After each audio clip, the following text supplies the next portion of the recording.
Hi guys, this is GSMDome and I'm here with the Xiaomi 14. It has finally reached Europe with Leica optics, and let's see what's inside the box. So we have here the small version of the phone that comes in the hue jade green with 12 gigs of RAM and half a terabyte of storage. This year we're getting three versions of the phone: Xiaomi 14, 14 Pro and 14 Ultra, but here we have the small one and the design seems similar to the Xiaomi 13 and also similar to the iPhone when seen from the profile.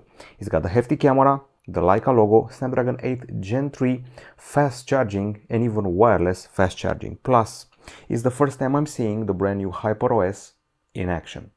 Okay, so first things first, the phone is booting up. It's already been set up, but let's see what's inside the box.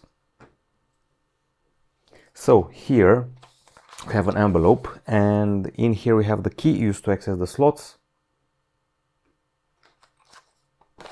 Then we move further towards the safety information, as well as the quick start guide and warranty card, and a dark color case which is transparent. It's actually not transparent this time, and flexible. It's become a habit of mine to say transparent and flexible for all cases except this one, which should protect the glass back of the phone. Now here in the manual we should find somewhere an inscription talking about the SAR value. I'm going to tell you that for the body it's 0.995 SAR, and for the head 0.996, sticking well within the regular values imposed by the European Union, which are 2 watts per kilogram tops. Here we have the charger, which is a 90 watt charger with a USB-A connector. Usually smaller Xiaomi flagships didn't get fast charge. The 120 watts were reserved for the bigger flagships. And finally a cable from USB-C to USB-A. That's everything available inside the box. I would say no surprises, but nowadays many companies aren't even offering a charger, so yeah, that is a bit of a surprise here. Okay, so first, HyperOS handset. What this means is that there's a bit of a replacement for MIUI, a new generation of software which should arrive on quite a few compatible Xiaomi phones. It's a pretty lightweight package, 8 GB in size, but also lightweight is the phone itself. Even though it involves premium materials, glass at the front with Gorilla Glass Victus, glass at the backside and aluminum in between them, at the same color as the rest of the device, shiny, drawing fingerprints, and also weighing around 190 grams. The predecessor was a few grams lighter. It measures 8.2 millimeters in thickness, which is 0.1 or 0.2 millimeters more than the predecessor. The good news is that the device is IP68 certified. It can be dunked in water up to 1.5 meters for 30 minutes. So we're figuring out the materials. I would say it's a pretty beefy phone, quite thick and I would say dense for how small it should be. And at the same time it's quite easy to handle with a single hand. It's got comfy buttons here on this side and it's pretty well built. But the camera is definitely huge, and the weight, well, it's a top heavy phone rather than bottom heavy. The colors of the device include black, white, green, and there should also be a pink version. It draws fingerprints, so you best use a case, and the grip is quite fine, aided by the flat frame. Now the screen you're seeing right here, well, this one is a pretty bright panel. 6.36 inches, LTPO OLED 2670 over 1200 pixels, so yeah, it's quite the bright panel which we have here. Gorilla Glass Victus protection, of course, 120 Hz refresh rate, and also of course there's Dolby Vision, which I've been seeing on Xiaomi phones for a bit now. HDR10 Plus and up to 3000 nits of brightness. Now the processor inside is, as I mentioned before, a pretty high power one. Qualcomm Snapdragon 8 Gen 3 4nm octa-core with the Adreno 750 GPU. As well, we have 12 gigs of RAM on the handset and 512 GB of storage. There's also no microSD, no audio jack, but we do have stereo speakers. One is at the bottom, and we don't have it at the top as usual for Xiaomi. We have an earpiece this time. We also have an in-display fingerprint scanner of the optical variety, and a rather hefty battery, 4610 mAh, which is bigger than the predecessor one by about 100 mAh or so. It charges at 90 watts via wire, 50 watts wirelessly. It's supposed to charge up to 50%, or actually, excuse me, it's supposed to charge up to 100% in 46 minutes via wireless. If you put a device here at the back side, a headphone, another phone, a watch, it can charge wirelessly. Speaking of wireless, the phone's connectivity includes Wi-Fi 7, 5G, the new Bluetooth 5.4, GPS dual band, NFC, and we should have an infrared emitter of sorts. Well, it's hidden, I don't see it anywhere, so it may be another part. I don't see it here, so not very sure about the whole infrared thing.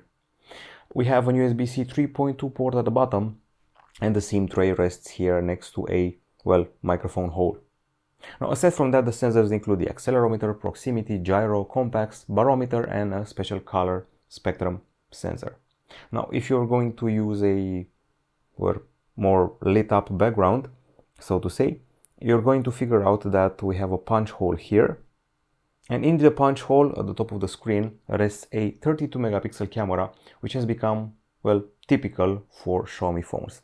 32 megapixel, this time with 4K 60 frames per second capture, f2.0 aperture, and hopefully autofocus, even though that's just a speculation of mine, not very sure about it.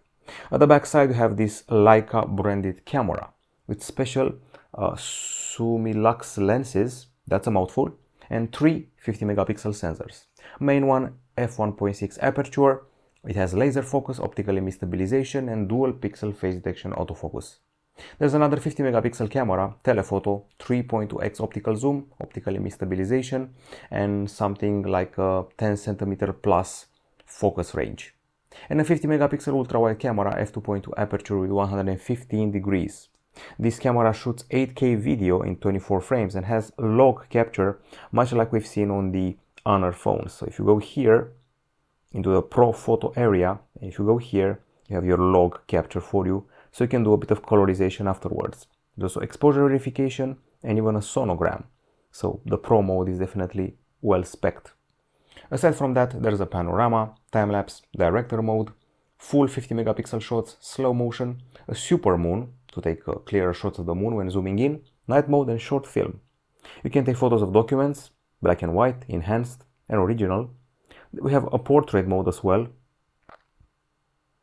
with multiple options. Zoomed in is included. And a photo section that includes the Leica style, which can be set to authentic or vibrant, plus a few extra options like super macro AI camera, motion tracking focus, and watermark. And then comes the video, where you can set things from here. You can shoot HDR video, 10-bit video, you can shoot 8K video, super macro video, and a special steady video is part of the package, plus a steady pro for even better stabilization. And a movie mode if you're feeling artsy, plus source tracking for the sound. So quite a few features for the camera. Now, on the software front, what we're dealing with here is Android 14 with HyperOS on top. At first sight, you wouldn't say that there are many changes from MIUI, but we do have a more compact and clean area for the quick settings, the control center. Aside from that, you can do quite a bit of modifications and tweaking when it comes to the lock screen. So you go to the wallpaper, go to the lock style, and this is similar to the approach which we have on iOS. You can play with all sorts of fonts, widgets, and well, looks for your experience. These are the font sections. We also have always on display. You can play with the icon size, notification effects, and so forth. So the lock screen now resembles a bit the iOS one. We also have a new font called Mi Sans, and let's see what else. A brand new music player is available here, inspired by the one from Samsung or maybe the one from the iPhone. And well, those are the main innovations. The whole package is about 8.7 gigabytes, so it's smaller than before. And we have a sort of dynamic island feature at the top. So for example, if you go to the battery and you activate something like the battery saver, you can see here at the top the imitation of the battery dynamic island. That also happens when you activate a hotspot or you start charging the phone. So yeah, there's also that.